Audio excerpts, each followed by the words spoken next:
tentang bagaimana saya bersembahyang. Saya kan waria, ya kan? Dan saya melakukan sembahyang. Tentunya itu adalah bagaimana itu adalah keyakinan saya sendiri. Di mana di hati saya itu saya sudah mempunyai keyakinan tersendiri tanpa harus dengan ajaran-ajaran yang lain. Tanpa ritus-ritus yang tanpa ribet. ritus-ritus yang ribet. Ya. Jadi saya memang saya sebagai seorang pengurus di pemangku agama Hindu di Bantul. Saya di situ pengurus. Saya di Sudiwadani. Di Sudiwadani itu berarti saya sudah masuk di agama Hindu. Tetapi di situ saya hanya menghargai ketika saya diajak untuk menjadi seorang pengurus, harus diwajibkan, monggo silakan. Tetapi itu tidak akan pernah mengikat diri saya terhadap sesuatu hal ajaran itu. Karena di dalam diri saya sudah mempunyai ajaran sendiri, yaitu ajaran Gusti. Itu di mana ajaran Gusti itu akan sangat melekat kepada saya, akan selalu memberitahu kepada saya, akan ada intuisi-intuisi sendiri terhadap diri saya ketika saya akan terjadi sesuatu kepada saya, ketika apa yang akan terjadi itu saya selalu merasakan kepekaan itu.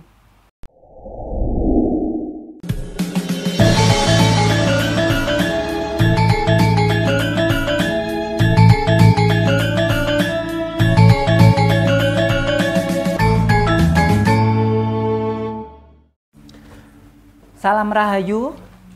Rahayu. Ya, selamat sore, terima kasih untuk waktunya sore hari ini kita bisa berkumpul di Yayasan Kebaya. Terima kasih untuk Romo Sutrimo beserta kru yang sudah jauh-jauh dari Malang datang ke Yogyakarta, ke Yayasan Kebaya untuk acara budaya ini. Oke, acara pertama kita akan berikan sambutan. Nanti Mami Vinolia selaku tuan rumah dari Yayasan Kebaya memberikan sambutan terkait acara ini dan terkait akan melakukan penjelasan apakah Yayasan Kebaya itu dan monggo Mami. Ya, terima kasih. Salam Rahayu buat kita semua. Ya, baik. Pertama-tama saya merasa bangga bisa menjadi tuan rumah atas kedatangan Romo Sutrimo bersama teman-teman. Tidak pernah saya sangka bahwa ternyata di sini kita punya tamu istimewa. Kenapa itu saya katakan begitu? Karena di sini kita akan banyak belajar tentang kehidupan, di mana kita harus tahu bahwa teman-teman waria adalah teman-teman yang selalu dimasalahkan di luar sana. Nah, di lain itu karena memang sebetulnya kita itu kan tidak beranak pinak tapi bergenerasi, Romo. Kita bergenerasi, semoga dengan harapan kita bergenerasi itu generasi kita juga bisa lebih baik dan lebih baik. Bukan hanya sampai di sini saja, tapi bagaimana teman-teman generasi berikutnya itu bisa menerima tongkat estafet yang kami berikan nanti. Seperti itu. Tapi yang jelas dengan adanya pertemuan ini kita nanti bisa menambah wawasan, bisa merubah mindset kita tentang bagaimana arti sebuah kehidupan buat kita semua. Itu saja dari saya, terima kasih, matur nuwun. Monggo silahkan dilanjut dengan Mami berikutnya adalah Mami Ruli Malai ya. Iya. Ya, monggo. Terima kasih, Mam. Untuk selanjutnya kita akan mendengar sambutan dari Bunda Ruli Malai selaku dari pimpinan Waria Krisis Center. Monggo Bunda, waktu dan tempat saya berikan. Terima kasih. Salam Rahayu. Matur nuwun Romo Sutrimo dan Yayasan Rakyat Prasojo. Selamat datang di Yogyakarta, di Sekretariat Yayasan Kebaya Yogyakarta. Seperti yang telah diperkenalkan bahwa keluarga besar Waria Yogyakarta, di dalamnya ada Pondok Pesantren Waria Al-Fatah, ada Ikatan Waria Yogyakarta, ada kawan-kawan pengurus dari community based organization yang ada di Yogyakarta. Pertama, kami ingin mengucapkan selamat datang. Kalau dalam bahasa Bugis, salamaki baturi Kebaya Yogyakarta. saya sebagai bagian dari Yayasan Kebaya Yogyakarta tentunya menyambut baik kedatangan Yayasan Rakyat Prasojo karena kita sama-sama mengusung sebuah tema perjuangan bagaimana melestarikan tradisi peradaban adiluhung budaya Nusantara melalui kerja kita masing-masing. Sedikit kami berikan gambaran bahwa apa yang kami lakukan di Yogyakarta melalui program ketahanan transpuan Yogyakarta tentunya didukung oleh beberapa program. Salah satunya adalah program inklusi yang disupport oleh PKBI, juga dengan International Trans Fund yang mendukung Pondok Pesantren Wari Al-Fatah, serta program yang kami laksanakan sendiri didukung oleh salah satu donor dari Jerman yaitu BFDW. Tema besar yang kita usung adalah ketahanan transpuan. Nah, untuk mencapai sebuah tatanan ketahanan, tentunya kami memerlukan sebuah perjuangan untuk meretas aspek stigma, diskriminasi, subordinasi, bahkan persekusi yang kerap kali terjadi terhadap kelompok queer atau transpuan karena dianggap berbeda, tidak selazimnya atau masih lian dalam istilah Jawanya. Nanti semoga kami mendapatkan pencerahan dari Romo karena ini adalah bagian dari kerja-kerja advokasi kami untuk mendapatkan paling tidak penerimaan dalam konteks terbukanya perspektif masyarakat, keluarga, dan tentu saja negara dengan segala sistemnya dalam mengakomodir kebutuhan kita sebagai bagian yang terintegral dari hukum dan negara Kesatuan Republik Indonesia yang berbineka tunggal ika dan sangat menghargai keberagaman. Di dalam kegiatan yang kami lakukan melalui aspek seni dan budaya, selain memperkenalkan dan meneruskan tradisi budaya Jawa seperti ya ada Lengger Lanang dari daerah Banyumasan, ada juga kawan-kawan yang melestarikan tarian dari kawan-kawan di Kulon Progo, apa namanya? Anggu ya, Dolala ya, Dolala. Dan kita juga ada kerja dengan kawan-kawan dari Jawa Timur masih dengan apa Bunda yang ludruk ya. Jadi itu semua sebetulnya dalam rangka memperkenalkan bahwa budaya dan peradaban adiluhung kita itu ada sejak dulu, dan kami juga akan dalam proses Romo ini sedang menyusun sebuah kurikulum untuk ya semacam modul untuk sekolah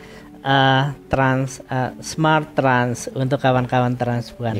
Makaten dari kami, semoga melalui sarasehan ini kita akan dipertemukan dengan ide-ide yang lebih besar dalam rangka memperjuangkan tentu saja terlestarinya budaya bangsa yang lebih menghargai peradaban adiluhung, menghormati nilai keragaman Bhinneka Tunggal Ika. Oke, matur nuwun, saya kembalikan kepada Bunda Ayu. Terima kasih sambutannya Bunda Ruli. Untuk selanjutnya, berikutnya kita akan mendengarkan sambutan ataupun paparan dari Romo Sutrimo selaku pimpinan dari Yayasan Rakyat Prasojo. Untuk waktu dan tempat saya berikan kepada Romo Sutrimo. Rahayu.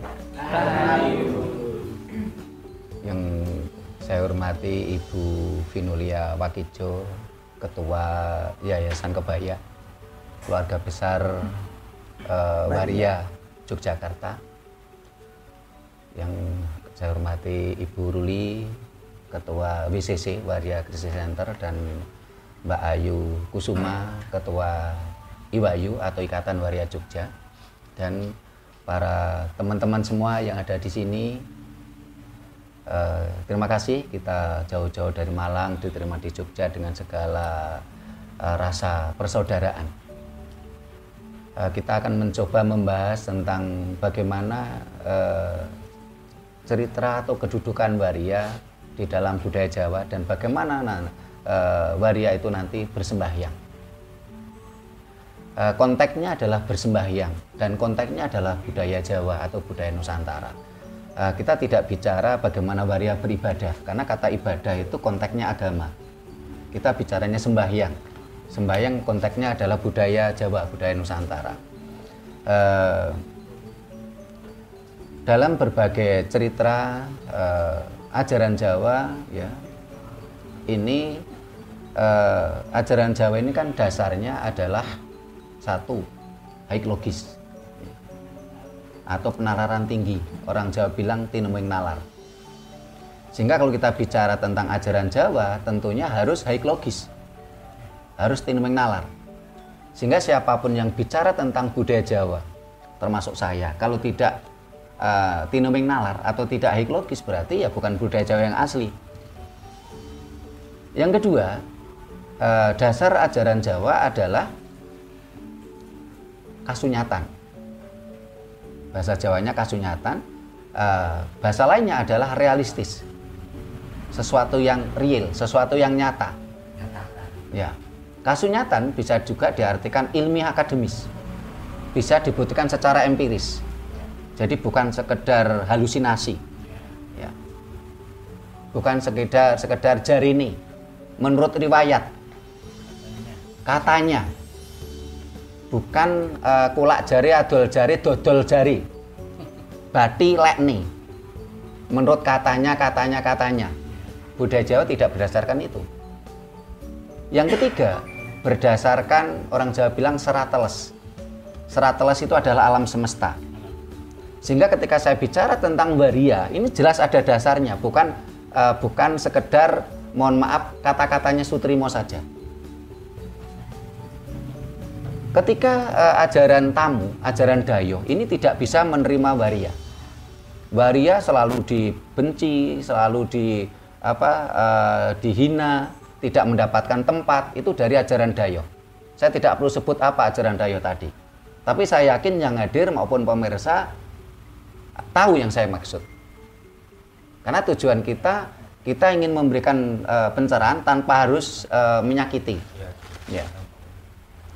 Sehingga karena waria tidak mendapatkan tempat di dalam ajaran Dayo, akhirnya banyak waria yang kadang-kadang ketakutan, ya, akhirnya bingung mencari perlindungan, ya, walaupun kadangkala tidak cocok dengan hati nuraninya. Ya. Seperti cerita Bu Vinulia sebelum kita rekaman tadi, sebenarnya nggak cocok dengan hati nuraninya, tapi ya cari aman, cari nyaman gitu loh. Yeah. Nah, itu ajaran Dayo, ajaran tamu. Tapi bagaimana tentang ajaran Jawa atau ajaran Nusantara? Di dalam ajaran Nusantara tadi saya katakan dasarnya 3, haiklogis atau tinuming nalar, 2 adalah realistis, yang ketiga adalah serateles atau alam semesta. Nah, ketika bicara alam semesta, kita semua harus tahu, alam semesta ini tidak hanya sekedar laki-laki dan perempuan, tidak hanya sekedar siang sebagai simbol maskulin atau pria, malam sebagai simbol feminin atau wanita, tetapi alam semesta juga memiliki apa? Orang Jawa bilang bang wetan dan surup. Nah, bang wetan ini dikatakan maskulin juga tidak, dikatakan feminin juga tidak. Surup ini pergantian siang malam ya. Kalau bang wetan itu pergantian malam ke siang. Ya. Ini dikatakan maskulin juga tidak, dikatakan feminin juga tidak. Dan ini adalah fakta alam, ini fenomena alam yang tidak bisa kita pungkiri. Coba jenengan renungkan yang hadir maupun pemirsa, bisa enggak kita ini dari gelapnya malam tahu-tahu terus terangnya siang? Bisa enggak? Tidak bisa. Begitu juga dari terangnya siang seperti ini panas, terus tahu-tahu gelap gulita, bisa enggak? Tidak bisa. Karena itulah di dalam budaya Jawa, di dalam ajaran Jawa, ini bisa menerima waria. Bahkan waria mendapatkan tempat istimewa. Kalau bicara tentang plus minus, positif dan negatif, itu adalah warna alam. Ada yang suka, ada yang benci, itu warna alam. Kita tidak mungkin 24 jam itu siang terus-menerus. Kita tidak mungkin 24 jam itu malam terus, gelap gulita terus. Sehingga kalau dalam cerita waria ada positif, negatif, hal wajar. Tetapi di dalam budaya Jawa, ajaran Jawa, waria diakui. Faktanya apa? Yaitu tadi ada bang-bang wetan, pergantian dari malam ke siang, ada surup, pergantian siang ke malam. Nah, dalam fakta yang ada di lapangan, ya, saya melihat kebanyakan, saya katakan kebanyakan itu tidak semua, ya, tergantung kasus per kasus. Kebanyakan ketika waria yang dari, mohon maaf, dari jiwa malam itu jiwa feminin, jiwa perempuan. Ketika seseorang berjiwa perempuan di tubuh pria atau maskulin atau niki bang-bang wetan, ya, ini cenderung memiliki sifat keibuan. Kalau saya lihat. Karena jiwanya itu jiwa perempuan sebenarnya. Tetapi di tubuh pria. Ini gambarannya bang-bang wetan. Lebih cenderung punya kasih sayang. Tetapi berbeda dengan kalau jiwanya pria, yaitu siang, ya, masuk ke tubuh wanita atau surup.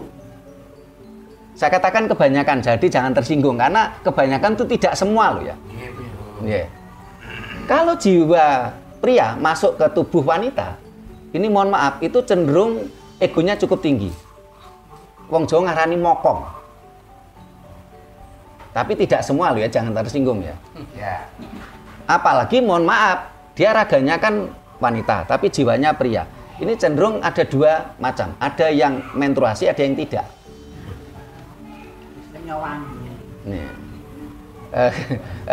Kenyawandu boleh lah, jadi tubuhnya itu wanita kenyo, tapi dia jiwanya pria.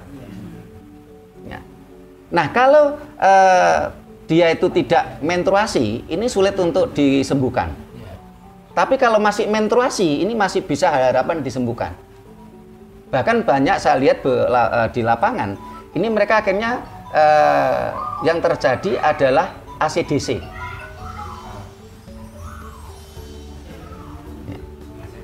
ACDC ini, tetapi apakah, mohon maaf, kalau yang jiwa perempuan di tubuh pria juga nggak bisa ACDC? Ada juga yang ACDC.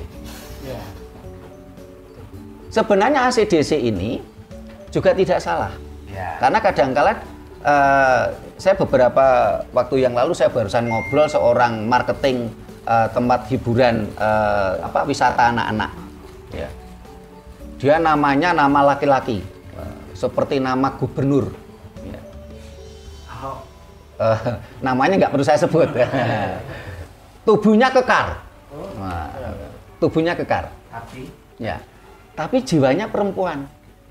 Nah, dia lemah lembut, iya. Ya. Terus akhirnya ngobrol dengan saya karena memang background saya budaya Jawa, ya memang bisa menerima itu. Akhirnya ngobrol dengan saya. Terus akhirnya saya tanya, jenengan ada nggak keinginan untuk kawin? Orang luar Jawa bilang rabi. Ya. Dia bilang gini, Pak, ya saya ada juga kemauan itu. Di sisi lain, saya harus istilahnya seperti halnya kebanyakan masyarakat itu pilihan. Tetapi ada juga yang pilihan tidak mau melakukan semacam itu. Itu pilihan. Tetapi pada prinsipnya di dalam budaya Jawa menerima itu. Bahkan ada sebuah tokoh besar, ya, di dalam budaya Jawa. Ini jiwa pria ini di tubuh wanita. Dan dia mampu menjadi tokoh spiritual yang hebat. Dia mampu menjadi penasihat raja. Ini dulu awal saya kenal dengan Mbak Ayu itu kan cerita itu akhirnya kita menjadi akrab. Beliau tokoh tersebut adalah Dewi Kili Suci. Dewi siapa Pak? Dewi Kili Suci. Dewi Kili Suci. Pernah dengar cerita Dewi Kili Suci? Saya belum pernah Pak. Dewi Kili Suci ini adalah cerita tentang Panji, tentang kerajaan Daha dan Jenggala. Itulah kenapa Dewi Kili Suci ini, beliaunya ya, memang raganya wanita, ya cantik, apalagi dia putri raja. Ya. Dia cantik, tapi dia dilamar raja-raja ini tidak mau, karena memang jiwanya pria. Akhirnya beliau belajar tentang spiritual, beliau madhek pandito, ya, Dewi Kili Suci ini. Akhirnya waktu itu dua kerajaan besar, yaitu kerajaan Daha dan Jenggala, yang awalnya berseteru, ini bisa dirukunkan oleh beliau. Beliau menjadi penasihat dua kerajaan, karena kebetulan memang Raja Daha dan Raja Jenggala ini istilahnya masih adiknya. Maksudnya adiknya si Dewi Kili Suci. Adiknya Dewi Kili Suci. Si raja tadi. Dua raja tadi. Karena raja awalnya adalah kerajaan Kahuripan. Iya. Karena pada waktu itu Raja Erlangga punya dua istri. Wow. Supaya tidak terjadi pertengkaran, akhirnya kan ada namanya kerajaan dibagi dua oleh Empu Barada. Akhirnya ini dalam cerita Panji, ya, ini diserat juga di Serat Bharatayuda versi cerita Panji. Nah, Dewi Kili Suci ini menjadi spiritual yang handal, spiritualis yang handal. Dia menjadi penasihat spiritual, menjadi penasihat raja, sehingga akhirnya dua kerajaan ini bisa rukun dan bisa menjadi kerajaan hebat. Bahkan wilayah Daha dan Jenggala ini sampai Nusantara, menjadi dalam cerita Wangsa Isana dilanjutkan oleh Wangsa Rajasa. Bahkan cerita Dewi Kili Suci ini sampai ke daerah Kamboja, daerah Thailand. Wow. Nah, tentunya teman-teman atau saudara-saudara saya yang waria ini, karena jenengan jadi waria itu kan bukan kehendak jenengan, tetapi tercipta oleh alam. Iya, betul. Bukan kehendak, tapi tercipta oleh alam. Bukan ingin menjadi waria. Saya kalau ngobrol dengan beberapa waria, rata-rata saya simpulkan mereka jadi waria itu tercipta, bukan menjadi. Ya, tidak ada kata menjadi. Bukan menjadi. Bukan tidak ada, oh cita-cita saya jadi waria, tidak pernah saya dengar. Sehingga kalau jenengan yang waria tadi punya leluhur hebat, ya, Dewi Kili Suci menjadi penasihat raja, kenapa tidak waria menjadi penasihat raja? Wih, keren. Penasihat Paromo spiritual. Dewi Kili Suci itu Nanti saya kasih waktu untuk kondotakon nanti ya. Nanti biar ada session tersendiri ya. Saya lanjutkan dulu pemaparan saya. Ya. Karena waria itu sebenarnya punya nilai lebih. Dalam artian nilai lebih begini. Ketika seorang pria dia belajar semedi, seringkali dia ini kan, mohon maaf, yang tidak kuat itu kan godaan nafsu, lawan jenis. Begitu juga dengan perempuan, ketika dia semedi, dia juga punya godaan lawan jenis. Sementara waria tentunya kan tidak memiliki godaan itu. Kalaupun toh ada, tentunya tidak sebesar maskulin atau feminin. Sehingga ketika penjenengan itu menjadi memperkuat kemampuan spiritual jenengan, tentunya Anda bisa menjadi penasihat spiritual seperti Dewi Kili Suci. Nah, menjadi penasihat raja. Nah, yang dimaksud dengan raja tentunya berbeda dengan masa lalu ya. Raja di sini bisa, mohon maaf, bupati, Bupati ini kan juga raja, wali kota, gubernur, bahkan presiden. Tentunya kedekatan jenengan kepada raja-raja tadi bukan kedekatan, mohon maaf, tanda petik, nilai-nilai yang kotor. Tapi nilai-nilai yang memiliki suatu kehormatan yang elegan. Penasihat spiritual. Karena banyak cerita ketika laki-laki murni, maskulin, ataupun feminin, banyak kasus di sekolah-sekolah agamis. Yang dulunya, bahkan tidak hanya agamis, juga yang berkedok budaya juga ada. Ya, ketika ada orang yang konsultasi, ini ada yang larinya menjadi apa? Mohon maaf, terjadi pencabulan, pelecehan seksual.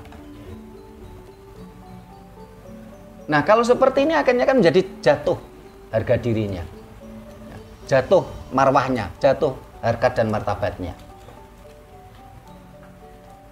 Sehingga mudah-mudahan dengan cara ini jenengan nanti benar-benar tekun, belajar spiritual, ya, bisa menjadi penasihat raja. Tetapi apakah hanya itu saja? Ada beberapa cerita waria yang menjadi panglima perang. Ada juga waria ini dijadikan, mohon maaf, misalnya penjaga keputren, prajurit. Ini banyak cerita. Jadi prajurit-prajurit yang menjaga keputren, ini prajurit itu sesuatu yang terhormat juga kan, bukan sesuatu pekerjaan yang rendah gitu. Bahkan waria menjadi penjaga putri-putri raja, bahkan sampai sekarang masih bisa terlihat di berbagai film-film dan sinetron.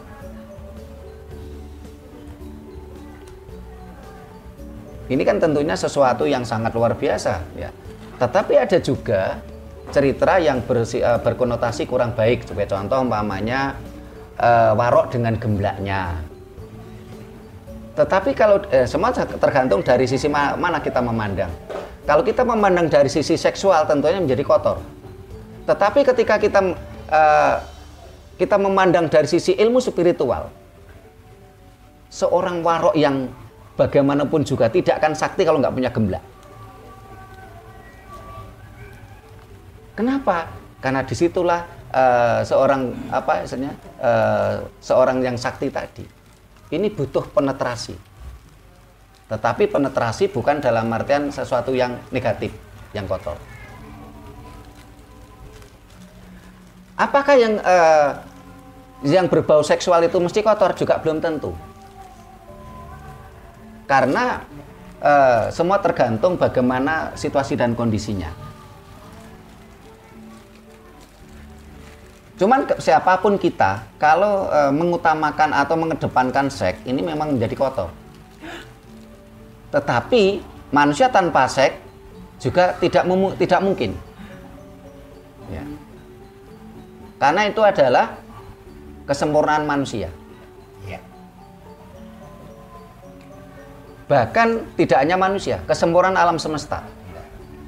Karena yang memiliki nafsu biologis ini tidak hanya manusia, bahkan hewan pun punya nafsu biologis, tumbuhan pun punya nafsu biologis, sehingga akhirnya muncullah, mohon maaf, musim anjing kawin, musim mangga, ya. Ini sesuatu yang menjadi terhormat ketika ditempatkan pada porsi yang semestinya. Dalam cerita lain, dalam budaya Jawa tadi dikatakan ada ludruk, ya. Di situ banyak waria yang tampil di situ. Nah, bagaimana kalau waria bersembahyang? Di dalam konsep Jawa, urip iku langgeng, hidup itu kekal. Yang tidak kekal adalah material kita atau raga kita. Nah, sang hidup atau sang sukma, orang Jawa bilang sukma sejati, iki ora lanang ora wadon. Seseorang menjadi lanang karena dia punya pelanangan secara ragawi. Seseorang dikatakan wadon karena dia punya pawadonan secara ragawi. Sementara sukma ini tidak, ora lanang ora wadon. Sehingga ketika waria itu bersembahyang, tentunya di dalam ajaran Jawa tidak bicara laki-laki dan perempuan. Bagaimana sukma sejati kita atau daya hidup kita ini mampu berkomunikasi dengan Sang Maha Hidup. Sang Maha Hidup itu adalah Tuhan, Sang Maha Pencipta. Di situ ada sebuah prosesi yang harus kita pelajari, bagaimana sukma sejati kita muncul. Sukma sejati muncul atau daya hidup kita muncul supaya mampu berkomunikasi dengan Sang Maha Hidup. Secara garis besar, untuk memunculkan daya hidup, kita harus mampu mengistirahatkan daya rasa dan mengistirahatkan daya nalar kita. Karena selama manusia itu beraktivitas, ini yang pertama kali yang berfungsi adalah daya nalar kita. Jenengan ada masalah apapun, pasti daya nalar yang akan berfungsi. Dipikir, kita ada masalah ini dipikir. Tetapi ketika daya nalar kita tidak mampu menyelesaikan masalah, terus dirasa nih, nanti stres. Nah, kalau kita ingin memunculkan daya hidup ini, daya nalar dan daya rasa harus diistirahatkan. Wong Jawa ngarani disuwungke. Nah, ini sementara di sini dulu, biar nanti lebih gayeng kalau ada kondo takon, karena nampaknya sudah enggak sabaran ini mau kondo takon. Monggo Mbak Ayu, siapa yang mau kondo takon? Oke, terima kasih Romo Sutrimo untuk pemaparannya. Sesi berikutnya adalah kita akan melakukan sesi tanya jawab ataupun seperti yang Romo aturkan tadi, kondo takon. Dipersilakan dari teman-teman yang ingin bertanya tentang apa itu waria dalam budaya Jawa, waria dan sembahyangnya ataupun apapun itu, silahkan boleh ditanyakan kepada Romo Sutrimo. Monggo dibuka sesi tanya jawabnya. Saya.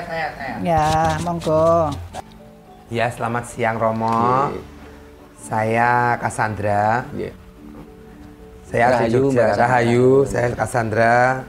Asli Jogja. Saya mau nanya tadi yang Dewi Kili Suci tadi itu sejarahnya seperti yang tadi Romo ceritakan. Saya hanya penasaran, apakah Dewi Kili Suci ini termasuk sebagai leluhur kami yang maksudnya mungkin lebih ke apa ya bahasanya, waria, atau seperti memang karena bernama Dewi Kili Suci, saya berpikirnya beliau perempuan gitu. Apakah dia juga menjadi leluhur saya sama teman-teman waria yang lain atau seperti apa? Mohon dijelaskan. Terima kasih Mbak Cassandra. Terima kasih sebelumnya. Lagi biarkan. Untuk selanjutnya nanti akan kita berikan tiga pertanyaan, biar nanti dijawab langsung 3 pertanyaan. Siapa yang masih mau bertanya lagi? Silakan Bunda.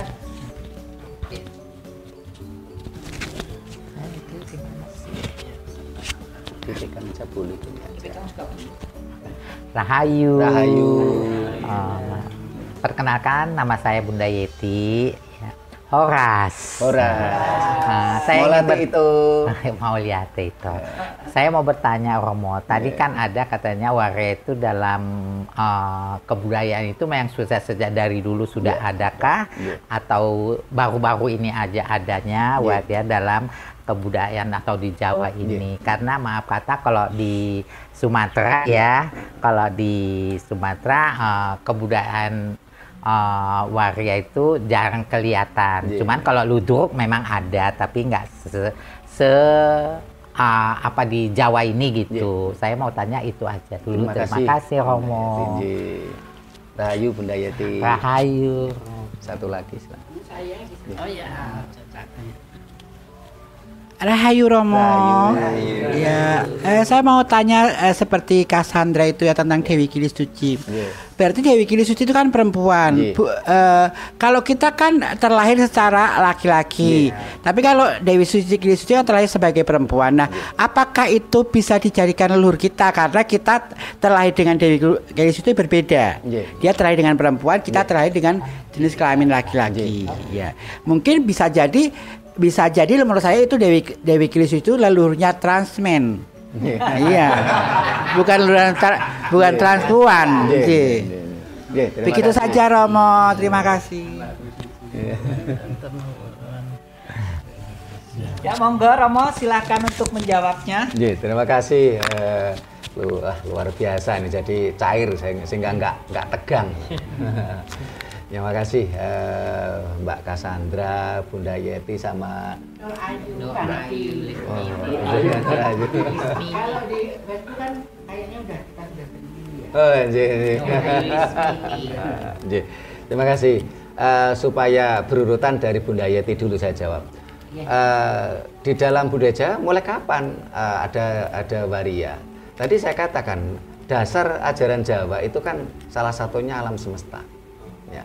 Ketika bicara alam semesta itu mulai dulu kala kan memang sudah ada yang namanya Bang-Bang Wetan atau Bang-Bang Wetan ini gambaran jiwa wanita di tubuh pria. Ya. Lah mulai dulu kan memang ada Bang-Bang Wetan, tidak mungkin gelapnya malam langsung menjadi siang kan tidak ada. Berarti mulai dulu memang sudah ada. Mulai dunia ini tercipta sudah ada. Cuman memang kalau cerita tokoh ya, cerita tokoh ini yang cukup fenomenal dikenal memang Dewi Kilisuci. Tapi tentunya saya yakin tokoh-tokoh lain juga ada, tapi tidak terkenal. Gitu. Ya, mungkin kalau menurut saya itu malah yang tokohnya transpuan itu kayaknya Dewi Pujawati. Oh, nggih. Itu orang yang dari Cirebon ya? bukan. Itu kan Dewi Anu. Dewi Perot. Dewi yang menyang. Iya. Saya aku rasa Dewi Pujawati itu dia seorang laki-laki. Ini biar mohon maaf ini Bunda. Biar masuk. Siapa tadi? Dewi Pujawati. diulang Ya, kalau lagi. untuk menjadi mungkin menjadi panutan apa ya menjadi apa panutan kita ya mungkin bisa jadi Dewi Pujawati karena setahu saya itu Dewi Pujawati seorang laki-laki tapi berpenampilan perempuan juga sangat cantik dan dia juga banyak laki-laki yang tergila-gila dengan Dewi Pujawati itu. Seperti Nur. Terima kasih. Cerita Dewi Pujawati bisa ceritakan Bunda. Ya, Dewi Pujawati kan juga seorang laki-laki tapi dia berpenampilan feminim. Ya, feminim dia dari kecil sudah berpenampilan perempuan, dia suka berdandan perempuan, tapi karena kondisinya dia seperti itu, orang tuanya juga tidak bisa menerima. Ya, artinya dia tetap memilih untuk berpenampilan sebagai perempuan dan kabur dari kerajaannya. Dewi Pujawati itu dalam cerita sejarah kerajaan mana? Kerajaan ini Kerajaan Ngastino, nggak Ngastino, ya kerajaan Ngastino kayaknya. Masih banu ya, bahasanya perlu dipelajari lagi tentunya supaya lebih jelas lagi ya. Supaya tidak konsep jarini gitu ya. Ya, terima kasih. Jadi saya lanjutkan lagi. Jadi ketika kita bicara waria tentunya mulai alam ini tercipta sudah ada. Karena memang alam ada siang, ada malam, ya lambangnya maskulin feminin, tetapi juga ada lambang Bang-Bang Wetan ya. Kalau bahasa Indonesianya apa nih Bang-Bang Wetan? Fajar ya. Matahari mau terbit. Iya. Terus juga ada istilahnya alam, ada surup ya. Surup ini kan dari siang ke malam. Matahari mau tenggelam. Nah, selama ini cerita yang coba saya pelajari, saya memang baru menemukan tokoh yang terkenal waria. Itu memang dari Dewi Kilisuci ini tubuh wanita, tapi jiwanya pria. Sehingga dia dari siang ke malam. Jiwanya pria masuk ke tubuh wanita. Ya. Dan ini cukup fenomenal beliaunya, sehingga beliaunya ini berparawakan cantik. Tapi kalau saya lihat di beberapa literasi yang ada lukisannya atau ukirannya itu urat lakiannya juga kelihatan kok. Ya, kalau nggak salah Mbak Ayu pernah saya kirim fotonya itu ya. Ya. Ada nampak kelihatan juga. Sehingga karena itulah beliau karena itu beliau dilamar raja-raja itu nggak mau menerima gitu. Karena dia nggak nafsu sama laki-laki. Barangkali begitu. Iya. Nggak nafsu sama laki-laki, akhirnya beliaunya madeg pandito. Dia belajar semedi, dia belajar istilahnya menjadi brahmana. Dia mengasah kemampuan spiritualnya sehingga beliau mampu menjadi penasihat spiritual. Nah, apakah beliau ini juga leluhur panjenengan, ya tentunya saya yakin itu leluhur panjenengan dan itu leluhur kita semua. Karena cerita ini adalah cerita yang nyata pada waktu itu, bukan sekedar jari ini. Banyak ditulis di berbagai serat dan juga ditulis di berbagai artefak, relief candi ada. Ini sesuatu yang nyata gitu loh, bukan jari ini, ya, bukan katanya. Ya. Ini seperti itu, ini Mas Gandasari itu juga. Ya. Nampaknya banyak cerita yang tentang cerita-cerita waria itu di budaya Jawa banyak, ya, termasuk Dewi Gandasari, Dewi Pujawati, ya. Cuman kita memang harus banyak belajar dan itu tadi kalau kita memang tercipta seperti itu, ya kita harus bukan sesuatu yang aib kalau menurut saya. Karena tidak mungkin dari gelapnya malam langsung menjadi terang benderang, menjadi siang gitu loh. Semuanya harus melewati proses itu dan ini fenomena alam gitu loh. Dan tentunya perkara seorang waria itu terhormat atau tidak ini kan tergantung perilakunya masing-masing. Karena indikator moral ini bukan pada busana, bukan pada sesuatu yang performance, tetapi indikator moral ada pada perilaku kita. Ya, sampun ya, semua sudah saya jawab tiga-tiganya. Barang ada yang mau tanya lagi, silakan. Masih ya.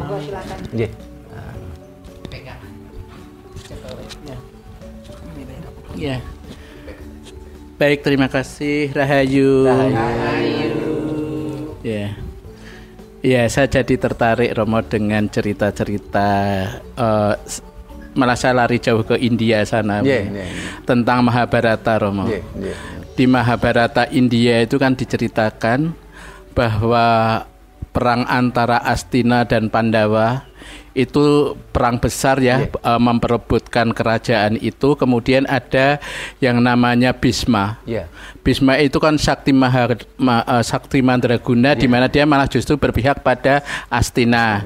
Nah, kemudian Dewa itu bercerita Bhisma itu bisa dibunuh asal yang membunuh itu bukan laki-laki dan bukan perempuan, dan di sana itu Sri Kandi. Ya, kalau Sri Kandi itu kalau di India dia waria. Iya. Dia waria, tapi kemudian justru ketika di Mahabharata Indonesia Sri Kandi itu dianggap perempuan yang kedi itu tidak menstruasi dan dinikahi oleh Arjuna, kan seperti itu.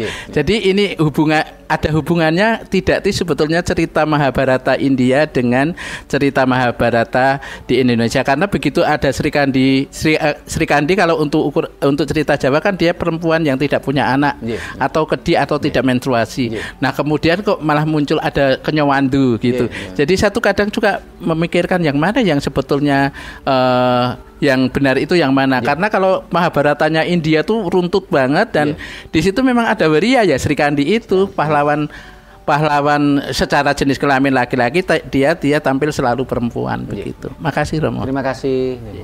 Sekali lagi. Terima kasih Romo. Rahayu. Terima kasih. Mungkin tadi Romo sudah banyak menyinggung juga kawan-kawan tentang cerita latar belakang keberadaan transpuan atau waria di suku Jawa, di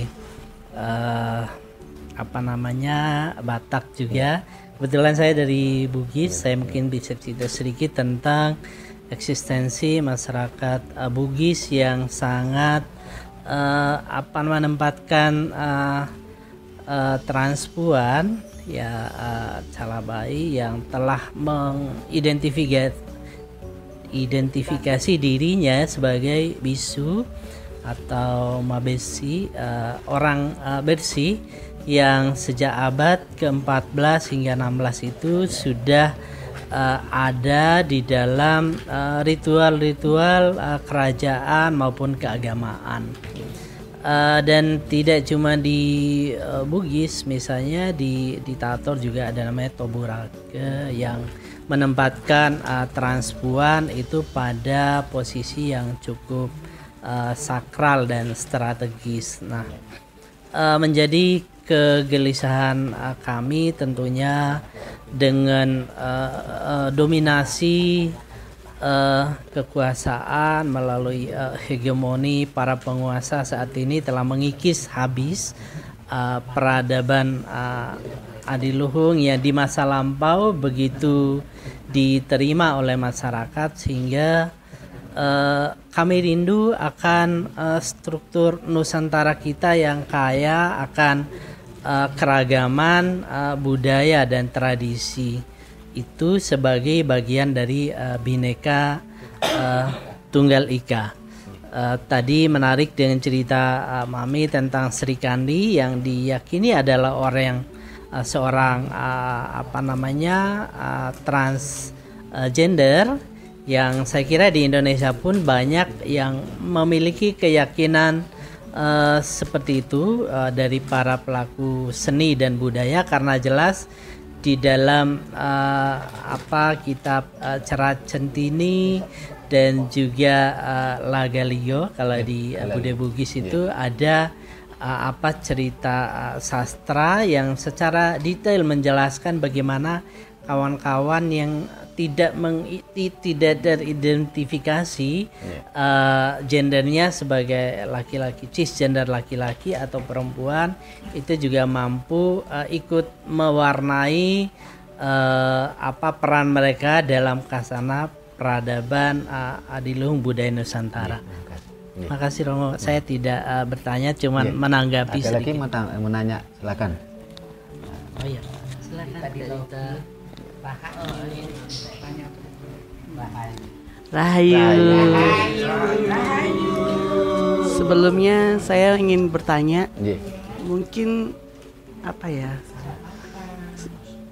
dalam garis besarnya singkatnya itu waria itu dalam budaya itu artinya apa sendiri sih, kalau emang dia itu ada, dia itu perannya kita sebagai apa, dan terus untuk sembahyang itu kita terus harus bagaimana dalam budaya loh, sebelum agama-agama lain itu masuk. Mungkin segitu aja sih pertanyaannya. Terima kasih.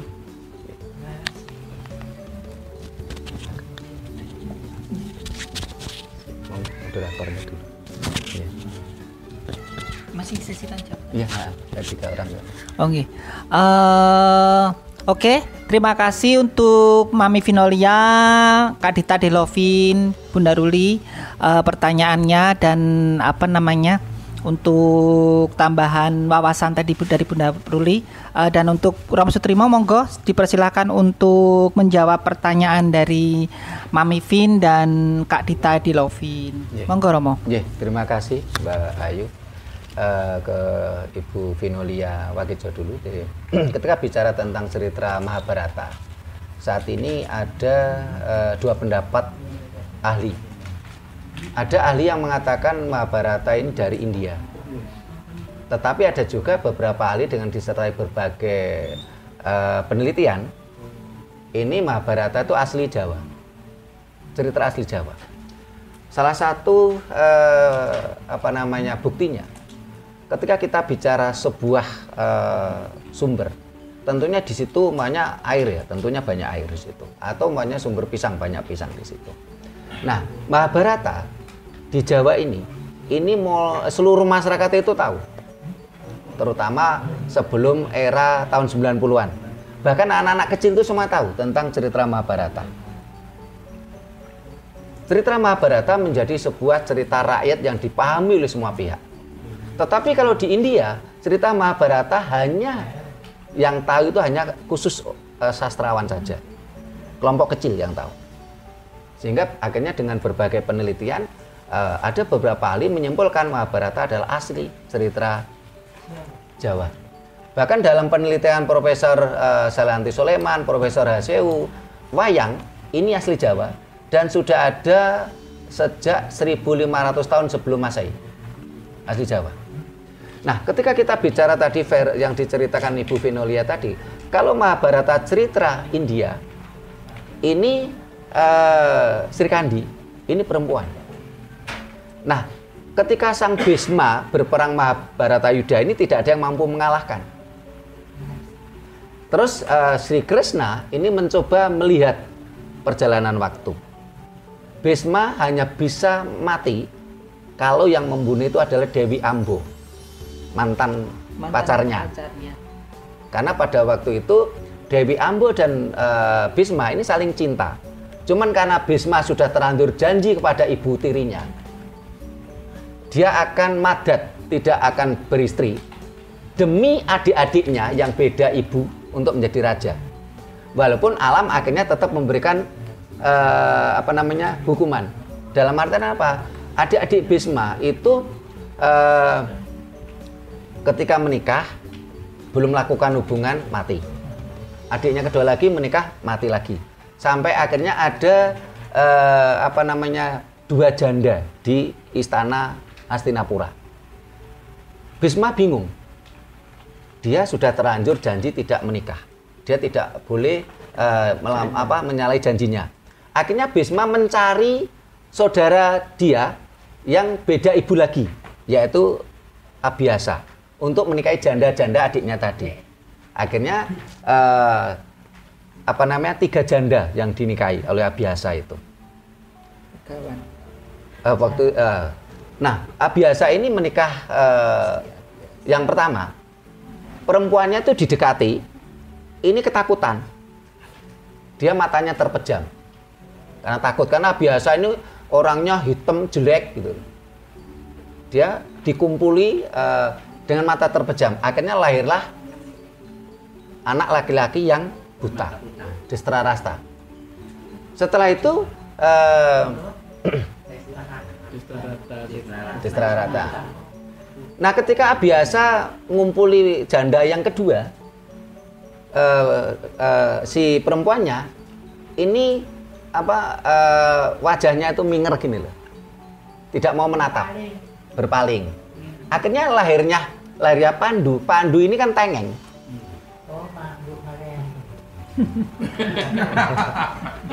Nah, janda yang ketiga ini ketika mau dikumpuli oleh Abhyasa, ini setengah mau lari. Akhirnya lahirlah Widura pincang.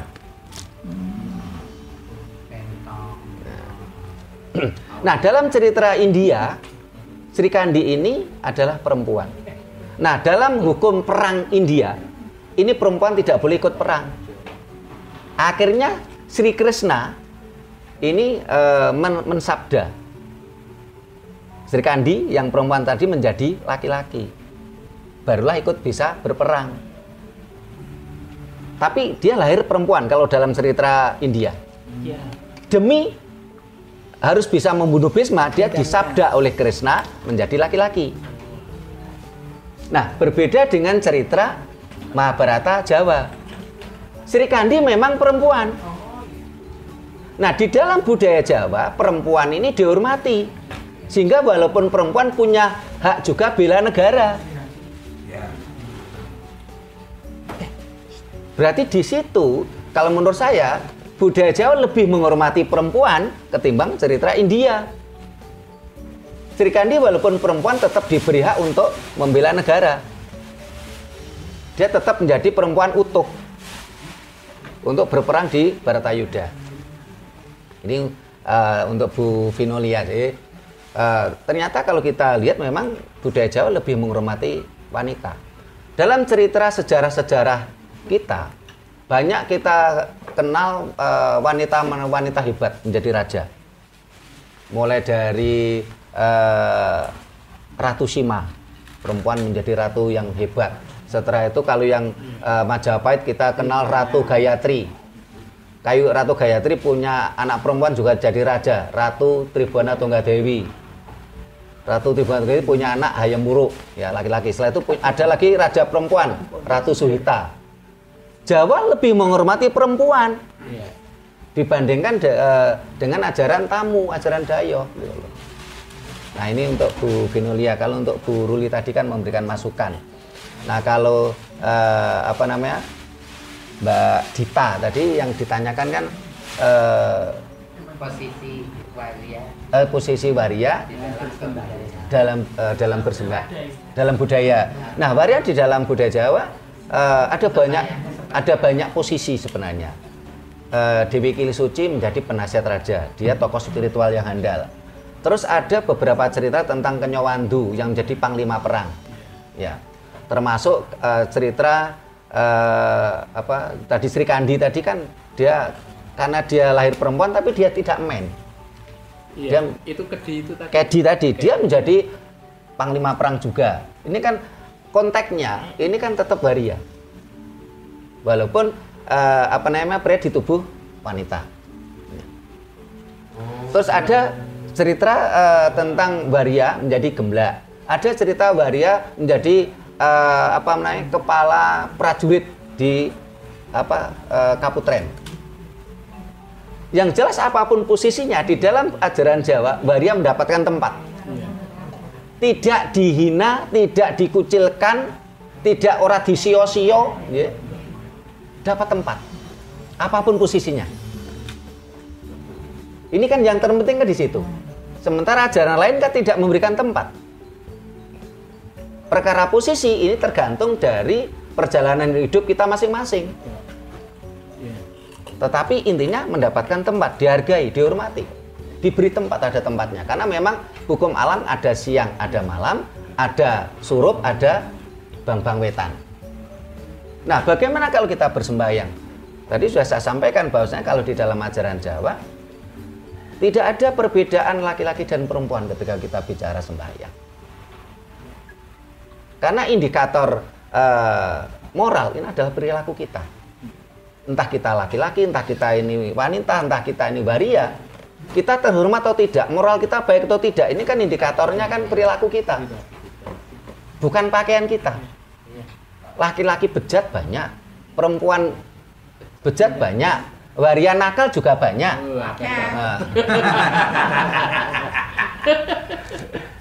Tapi namanya banyak kan tidak semua tidak gitu loh. Ojo digebuyah-uyah podo asine gitu loh. Nah, paling tidak teman-teman waria yang kumpul di sini kan semua orang baik. Nah, dengan cara kita belajar bagaimana waria bersembahyang, ini akan menjadikan spiritual jenengan, jiwa-jiwa jenengan, sang sukma sejati jenengan, daya hidup jenengan, ini akan bisa berkomunikasi dengan sukma kautas atau sang maha hidup. Ketika daya hidup jenengan mampu berkomunikasi dengan sang maha hidup, itu nanti fungsinya apa? Minimal untuk diri sendiri. Kalau bisa nanti menolong keluarga kita, kita nanti bisa menolong orang lain. Ya. Karena kalau daya hidup jenengan itu mampu berkomunikasi dengan sang maha hidup, jenengan akan mudah mendapatkan petunjuk alam. Kalau jenengan mudah mendapatkan petunjuk alam, otomatis ketika ada orang lain yang konsultasi, ketika ada masalah, jenengan mampu memberikan solusinya. Ya.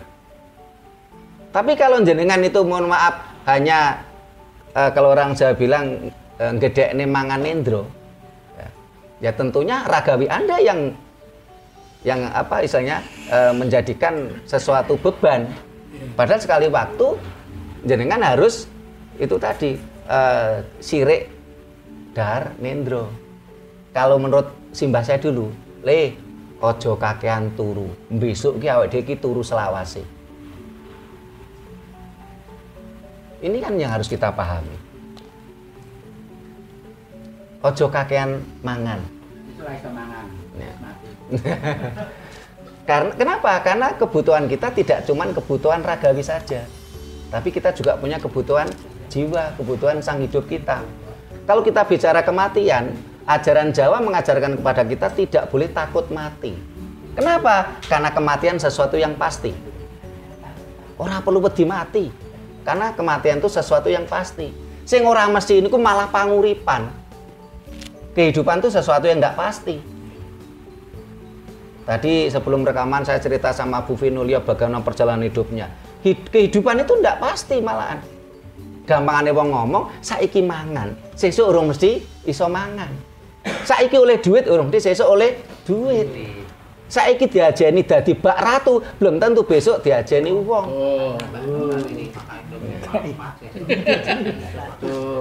Tapi kalau kematian kan sesuatu yang pasti. Apa ada yang di sini tuh bisa mengelak dari kematian? Ya. Mbak Nur. Ya.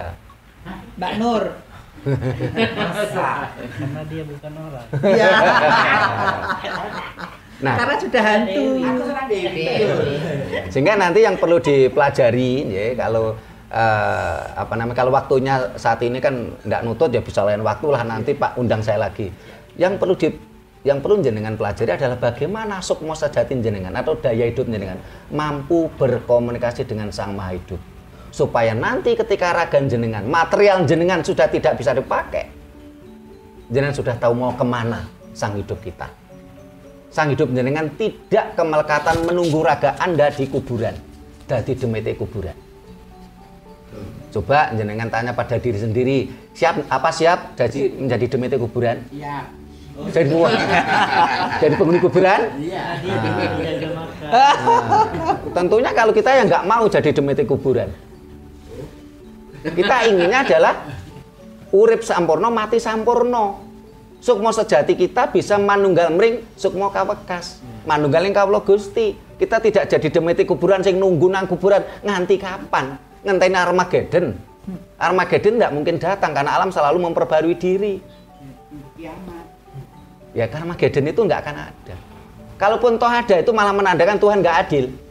Kalau umpamanya sebagai contoh hari ini Armageddon, kok enak yang mati kemarin? Kemarin mati langsung Armageddon, langsung kiamat. Nah, yang mati 1000 tahun yang lalu, kasihan.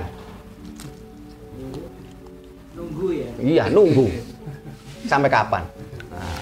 Nah, jadi kalau bagaimana kita bersembahyang tadi, tidak laki-laki, tidak perempuan, di dalam ajaran Jawa tidak dibedakan laki-laki dan perempuan. Tapi bagaimana sukma sejati kita atau daya hidup kita berkomunikasi dengan Sang Maha Hidup. Kami termasuk. Ya. Kalau Armageddon itu tidak ada, reinkarnasi itu ada apa enggak? Ya, terima kasih Mbak Dita. Ya. Kita buka sesi berikutnya. Masih ada nggak yang tanya? Kalau enggak kita tutup. Oh, ya. Kok yang sebelah sana kok diem semua? Yang belakang. Yang belakang. Iya. Iya, silakan Bu. Iya, saya lebih mau bertanya bagaimana pandangan Romo, karena kan begini ya, di dalam kehidupan ini katanya berpasang-pasangan seperti itu. Nah, kalau waria itu kan memang dia hidup sendiri. Ini waria ya. Tapi ada satu lagi, dia bukan waria, dia laki-laki, dia perempuan, tapi dia tidak menikah. Gitu, dan dia lebih nyaman hidup sendiri. Nah, seperti itu. Kalau dari kami menganggapnya itu adalah kaum waria. Ya, Mami Rudi juga tahu. Nah, teman-teman ini kalau di mana di kepercayaan kita apa memang ada atau bagaimana, karena memang banyak sekali dia laki-laki bukan gay, dia laki-laki bukan waria, dia perempuan bukan lesbi, tapi dia adalah memang ingin hidup sendiri dan paling fokusnya ke keluarga besarnya gitu, seperti itu. Terima kasih Mama Vinolia. Ada lagi ditanyakan, silakan. Masih ada yang mau bertanya? Sekalian 3 penanya tadi dari Mbak Dita sama Mami Vin, teman-teman. Iya, Romo, saya cuma mau bertanya tadi itu. Saya ini, saya orang Batak kan, saya orang Batak. Jadi yang saya pertanyakan tadi itu bagaimana orang beragama atau bersembahyang di dalam budaya Jawa. Jadi yang mau saya pertanyaan, saya masih bingung tadi itu. Maksudnya itu gimana gitu, orang sembahyang tapi di dalam budaya Jawa gitu. Yang mau saya tanyakan itu. Cuma tadi kan sudah sempat ditanya Mbak Dita sedikit. Tapi kan aku kok masih belum terlalu paham Romo begitu. Ya, hanya itu aja. Maulita itu, Maulate itu, Maulate Godang. Terima kasih. Ada lagi yang mau tanya? Masih ada lagi? Oke, kalau tidak ada, dipersilakan Romo untuk menjawab pertanyaannya. Monggo. Terima kasih Mbak Dita. Memang di dalam ajaran Jawa tidak mengenal adanya Armageddon atau kiamat. Tetapi alam ini akan terjadi dinamika kehidupan. Semua akan lirgumanti. Kalau reinkarnasi ini bukan konsep Jawa. Jawa adanya konsepnya adalah manitis. Manitis dengan reinkarnasi itu berbeda. Kalau reinkarnasi itu kan konsepnya hidup kembali. Kalau manitis itu kan apa namanya, semacam pendamping. Jadi tetap ada jiwa tersendiri, sehingga kalau kita lihat fakta di lapangan, ada anak-anak waktu masih kecil ini kok mirip Mbak. Anak kecil kok mirip Mbak, mirip Mbah Buyute. Tapi ketika sang anak tadi jiwanya mulai berkembang, dia mulai independen jiwanya, kan yang kayak Mbak tadi kan mulai hilang. Ini namanya manitis. Tapi kalau reinkarnasi itu kan, ratusan tahun yang lalu pernah hidup terus sekarang hidup kembali. Ya. Nah, karena Jawa itu konsepnya itu kasunyatan, ini tidak pernah kita temukan gitu loh. Yang kita temukan adalah manitis. Titisan. Yeah. Kalau ada yang katakan iya, manitis itu apa? Itu kenyataan, itu benar apa enggak, kan kita sering dengar cerita. Kalau ada orang jahat tuh, kamu nitisnya di kayu watu, nitisnya di tempat di tubuh binatang, di singa, di macan, ataupun bahkan di anjing, di kire gitu. Nah itu cerita untuk nakut-nakutin kita supaya kita berbuat baik, atau cuma memang ada benernya gitu. Terima kasih. Terima kasih. Kalau salamnya Rahayu kadang lupa, yang kan baru aja kita kenalan nanti. Jadi untuk Mbak ditanya sudah saya jawab ya, biasanya ketika ajaran Jawa tidak mengenal reinkarnasi, kenalnya manitis. Nah, disambung oleh Bu Ayu, siapa? Nur Ayu. Ada orang-orang yang menakut-nakuti, kalau kamu jahat nanti akan nitis di kayu watu atau di binatang. Nah, kita kembali ke ajaran Jawa tadi yang logis, ya, yang harus tinuing nalar, terus realistis kenyataan, dan harus sesuai dengan alam semesta secara telus. Di dalam ajaran Jawa mengenai balasan kehidupan, ya, ini berkonsep siapa menanam akan menuai, sapa nandur ngunduh, ya. Ngunduh wong pakarti. Sehingga dalam konsep Jawa ngunduh wong pakarti atau karma pala. Karma ini adalah perbuatan, pala itu adalah buah. Ya. Jadi apapun yang kita tanam, ya kita akan menuainya. Kalau kita tanam padi, tentu akan panen padi. Tidak mungkin kita tanam padi akan panen semongko. Sementara hukum alam juga bicara, tanaman ini ono tanduran jeru, ono tanduran cetek. Tanaman dalam, ya, itu contohnya apa? Kayak kelapa. Ya, kelapa ini kan usianya ratusan tahun, bisa terus jati. Terus ada tanaman cetek. Ya, terong, sayuran, padi, ya. Sehingga apapun perbuatan kita, ya, karma pala, entah itu perbuatan baik, entah itu perbuatan jahat, kita akan menuai buahnya masing-masing. Inilah keadilan alam. Sehingga kalau kita ingin menanam padi, ya kita harus tanam padi. Kalau kita ingin mendapatkan kebaikan, ya harus tanam kebaikan. Nah, kalau orang meninggal, apakah dia nanti manitis di kayu watu atau dan sebagainya? Ya. Ketika energi kita, sukmo sejati itu kan energi. Ketika raga atau material kita sudah tidak bisa dipakai, tentunya dia akan kembali ke sang maha energi. Nah, ketika sang maha energi tadi, ya, akan menurunkan energi tadi, tentunya sesuai dengan material yang ada. Contoh ini, saya kasih gambaran listrik. Listrik itu kan energi. Sebagai contoh ini HP. Nah, ini kan energi. Ketika energi hilang, ya akan kembali ke sang maha energi. Terus umpamanya ada energi itu masuk ke listrik sana. Terus umpamanya ada yang ngecas bukan HP, tapi ngecas sebagai contoh baterai motor. Tentunya akan energi tadi masuk ke material yang baru. Nah, itu sesuai dengan hukum alam tadi. Istilahnya energi itu adalah kekal. Sehingga kalau kita ingin menuai kebaikan, ya kita harus tanam kebaikan. Jangan sampai, kalau kita tidak mungkin kita ingin panen padi kok kita nggak mau nanam padi. Jadi saya katakan indikator moral adalah perilaku kita.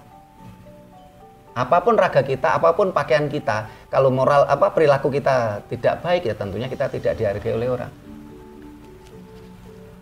Terus ke Bunda Vinolia tadi, apakah ada di dalam ajaran Jawa itu ini benar laki-laki, ini benar perempuan, tapi dia tidak mau menikah?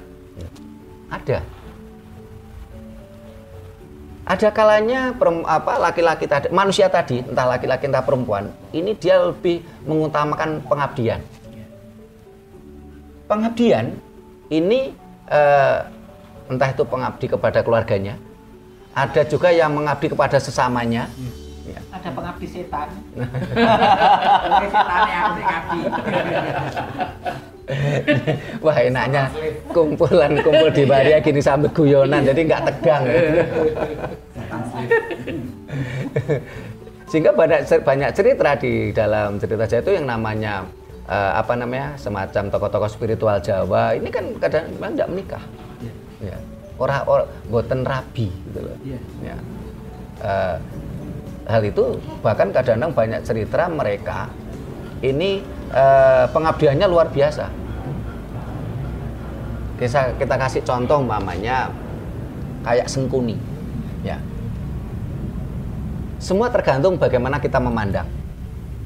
Kalau kita memandang dari sisi negatif, Sengkuni itu kan orang yang jahat, ya. Tetapi kalau kita memandang dari pandangan yang lain, cara pandang lain, Sengkuni ini adalah seorang yang cinta keluarganya. Iya, karena membela keluarga. Demi keponakannya, demi keluarganya, dia melakukan apapun. Menghalalkan segala cara. Nah, perkara itu proses. Perkara dia menggunakan berbagai cara itu kan proses, tapi dia sangat cinta pada keluarganya. Begitu juga tadi namanya Bisma. Ketika dipandang dari sisi Pandawa, Bisma ini jahat ini. Tapi kalau dipandang dari sisi bela negara, dia pahlawan loh. Iya. Dia membela tanah airnya. Coba sekali waktu, mudah-mudahan masih ada di Antv ini ada cerita Karna Sangini. Ini di film tadi menceritakan Karna dari sisi lain. Kalau sisi yang banyak kita lihat itu Karna kan tokoh negatif gitu ya. Di film tadi menceritakan Karna sebagai tokoh utamanya. Nah, ini berarti cara pandangnya dari mana dulu gitu loh. Kalau kita cara pandang kita dari sisi Pandawa, ya Bisma itu jahat. Karena itu jahat. Tapi kalau dipandang dari sisi Astina, oh dia ini pahlawan, dia pembela tanah air. Sangkuni jahat, dipandang dari Pandawa, dipandang dari sisi Kurawa, oh dia ini orang yang sangat cinta keluarganya. Semua tergantung dari cara pandang kita. Tidak semua yang jahat itu terlalu tidak baik ya. Tergantung dari mana ke cara pandang dari cara kita. Pandang, Mbak Nur. Yeah. Nah, kowe sudut pandang mana saja tetap jahat. Ya emang. Tapi pandangannya Bunda Ruli beda. Hanya Bunda Ruli yang bisa memandang kebaikan. Pandangannya Mbak Ayu beda. Tapi baik. Soalnya jangan gak tau kayak duit Mbak Ayu. Coba kayak duit udah ganti api ya. Soalnya auranya gelap. Segelap apa Mbak Nur? Segelap apa Mbak Nur? Iya, saya dipandang di mana? Ke itu Nainggolan tadi. Bagaimana tentang sembahyang tadi? Jadi ketika kita bicara sembahyang, dari kata sembah dan yang. Sembahyang itu kita bicara spiritual, bicara jiwa, bukan bicara ritus. Kalau ritus tentunya setiap desa memiliki cara masing-masing. Setiap budaya memiliki tradisi masing-masing. Tentunya ritus menurut Batak itu tidak akan sama dengan ritus menurut Bugis. Walaupun ada satu benang merahnya. Batak selalu memakai sirih. Gitu ya. Nah, Bugis juga memakai sirih.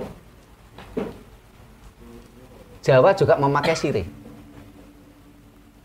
Ini satu benang merah yang saya coba keliling Nusantara ini, apa sih kesamaannya antara budaya Jawa, Batak, Bugis, Marapu, sampai Melayu.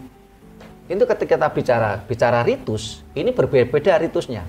Tapi ada satu benang merahnya, selalu memakai sirih, memakai pinang. Sehingga kalau kita pergi ke Candi Borobudur, di situ ada relief yang bercerita tentang pinang. Pinang pada waktu itu adalah buah istimewa. Ya, pinang. Nah, kalau mengenai ritusnya beda-beda itu. Jadi bahkan yang saya tahu sama-sama Batak ya, antara Batak Samosir dengan Batak Karo kan berbeda ritusnya. Walaupun di situ juga sama-sama memakai pinang. Ya. Memakai pinang, memakai sirih, ya. Memakai jeruk purut, itu Batak. Ya. Saya kemarin pernah naik ke Gunung Uluan Darat, pernah naik ke Busuk Buhit, dua gunung yang sangat sakral menurut suku Batak. Ada beberapa spiritualis Batak yang akrab dengan kita, bahkan sampai pergi ke sanggar budaya kita. Anggota kita yang Batak juga banyak. Jadi kalau bicara ritus, silahkan memakai ritus masing-masing. Nah, tadi yang saya katakan adalah sembahyang, menyembahyang secara spirit, secara jiwa. Dengan cara apa itu tadi? Bagaimana itu atau semuanya ini mengistirahatkan daya nalar dan daya rasa. Bagaimana kita mengistirahatkan daya nalar dan daya rasa? Kita harus tahu dulu input daya nalar dan daya rasa itu apa, outputnya apa. Outputnya daya nalar ini adalah ide, gagasan, pikiran, ini kan daya nalar. Outputnya daya rasa itu apa? Susah, bunga, seneng, mangkel, sedih, ini outputnya. Lah, inputnya apa? Inputnya daya nalar dan daya rasa itu adalah sari-sari makanan.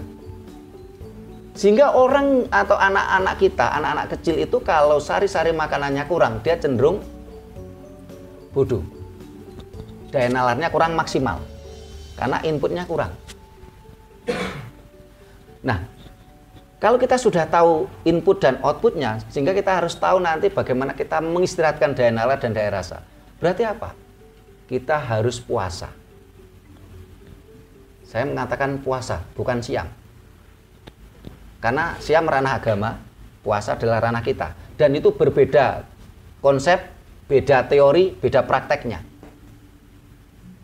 Sehingga jenengan bisa simak di channel YouTube kita yang berjudul "Kalau Anda Siam Jangan Ngaku Puasa". Karena kalau siam maknanya adalah menahan. Ini dari bahasa Arab sabama, artinya menahan. Menahan lapar dan haus dari fajar sampai matahari terbenam. Siam. Tapi kalau puasa ini dari bahasa Jawa kuno upa dan wasa. Artinya apa? Mengendalikan dan menyeimbangkan. Apa yang dikendalikan? Apa yang diseimbangkan? Adalah 4 anasir alam. Tanah, air, api, udara. Karena dalam tubuh kita ini ada ini. Ada tanah, air, api, dan udara. Ini harus kita seimbangkan. Sehingga di dalam ajaran Jawa ada puasa ngerowot. Yang dimakan adalah polo pendem, yang buaya yang di dalam tanah, ngerowot. Setelah itu puasa ngalong. Ngalong itu yang dimakan adalah buah-buah yang gemantung. Ada puasa ngidang. Ngidang itu yang dimakan dedaunan. Terus ada puasa mutih. Ya. Ini caranya untuk supaya nanti sukmo sejati kita ini mampu muncul. Karena kita mampu mengistirahatkan daya nalar dan daya rasa. Kalau sukmo sejati kita muncul, itu banyak manfaatnya. Satu, kita akan mudah dapat petunjuk. Sehingga nanti kita bisa dapat petunjuk untuk diri kita, untuk teman-teman, untuk keluarga, dan untuk orang lain. Manfaat yang lain, kita menjadi dekat dengan Sang Maha Kuasa, dengan Sang Maha Hidup. Sehingga nantinya kalau raga kita sudah nggak bisa dipakai, kita sudah tahu mau kemana. Sang sukmo sejati kita kembali ke Sang Maha Hidup. Dan yang terpenting dengan cara puasa, tubuh kita akan sehat. Kenapa? Karena 4 anasir alam ini seimbang.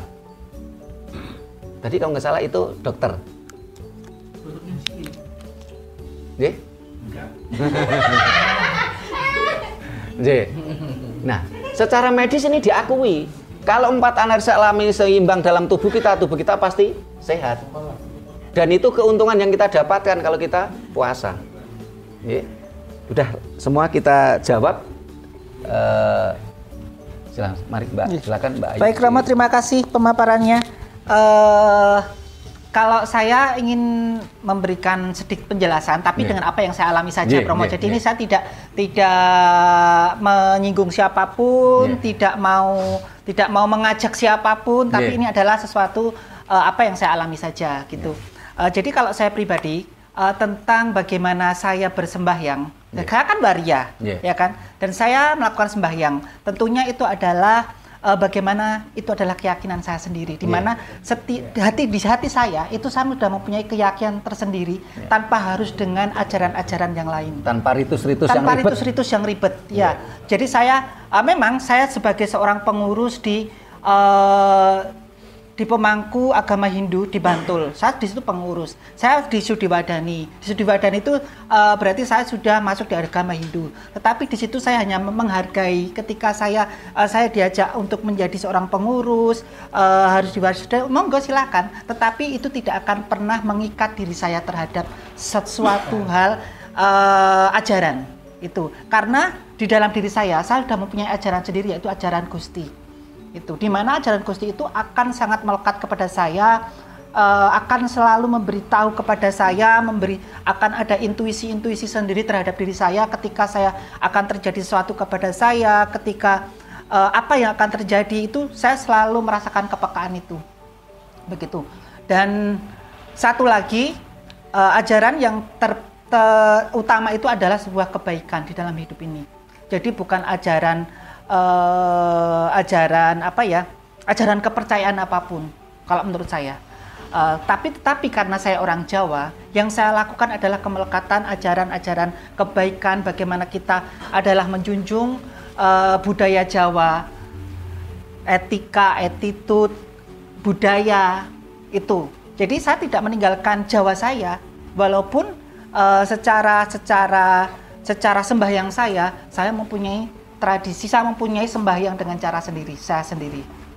Saya tidak, seandainya saya memakai bunga, seandainya saya memakai dupa, itu adalah suatu hal yang menurut saya itu adalah saya merasa nyaman.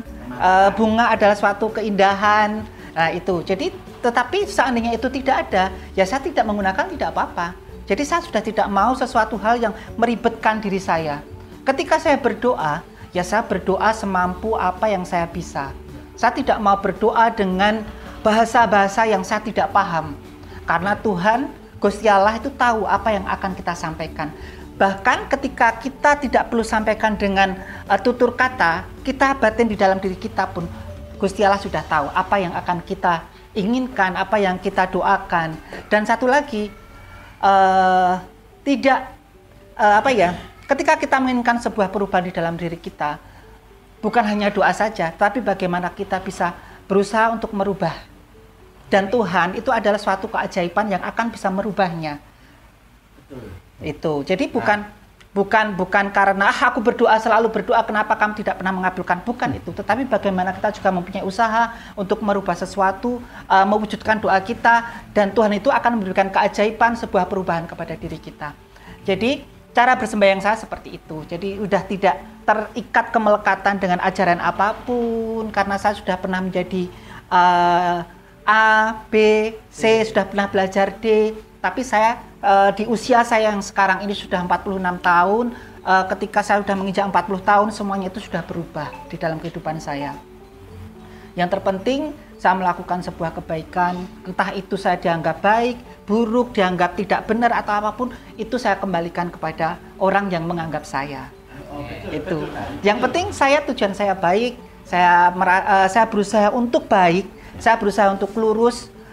Selanjutnya monggo pemikirannya dari sudut pandang manapun, memandang saya seperti apa silakan. Yang penting saya, semesta, Tuhan, Gusti Allah itu tahu apa sebenarnya yang terjadi kepada diri kita masing-masing.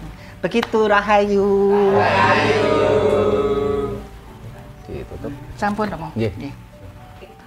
Terima kasih teman-teman untuk pertemuan kita pada sore hari ini, di mana kita sudah ada Romo Sutrimo dengan rekan-rekan, dengan saudari-saudari dari Malang. Terima kasih kepada Mbok Vinolia, masih kepada Bunda Yeti, Romo Sutrimo, rekan-rekan Malang, mas-mas yang saya juga terima kasih.